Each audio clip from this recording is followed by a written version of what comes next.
Shakuntala rail बचाव समितीने अमरावती परतवाडा रोडवर चक्का जाम आंदोलन केलेत।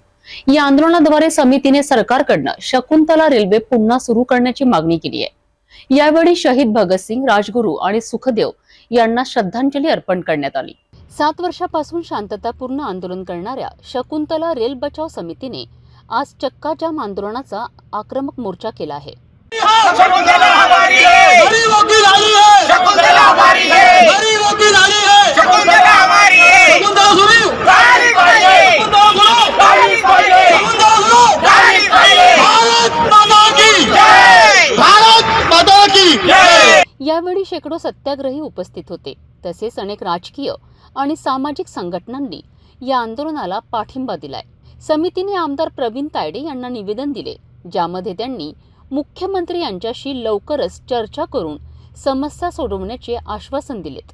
जवळजवळ 20 ते 25 संघटनेचा आपल्याला जाहीर पाठिंबा भेटलेला आहे। त्या सर्व संघटनेचे मी मनस्वी आभार व्यक्त करतो।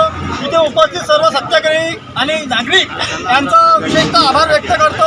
आणि आता आपण कुठल्याही नागरिकांना त्रास न देता, सामान्य नागरिकांचाही प्रश्न आहे आणि ह्याच नागरिकांसाठी पण रस्त्यावर उतरलेला आहे, म्हणून यांना त्रास न होता हे आंदोलन इथं स्थगित करतो। आंदोलनाच्या शेवटी पोलिसांच्या मध्यस्थीने हे चक्काजाम आंदोलन शांततेत संपले। सरकारने लवकरच शकुंतला रेल्वे पुन्हा सुरू करण्यासाठी कृती केली पाहिजे, असे आंदोलकांचे म्हणणे आहे।